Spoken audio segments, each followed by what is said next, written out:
Zero oil কুকিংয়ে আমার আজকের recipe দই বেগুন ভাপা। আমি ছোট ছোট বেগুন নিয়েছি, বেগুনগুলোর মাথাটা কেটে 4 টুকরো করে নিয়েছি। গোটা বেগুনই, কিন্তু মাঝখান দিয়ে একটু চিড়ে চিড়ে নিয়েছি। এইবারে একটু নুন আর একটু হলুদ মাখিয়ে রেখে দিয়েছি বেশ কিছুক্ষণ।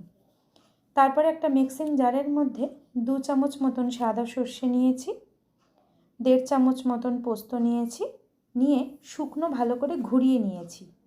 তারপর তার মধ্যে 4 চামচ মতন টক দই দিয়েছি,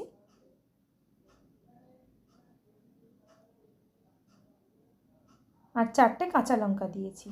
ঝালটা আপনারা আপনাদের পরিমাণ মতন দেবেন। এবার সামান্য একটু লবণ দিয়ে আমি ভালো করে পেস্ট তৈরি করে নিয়েছি।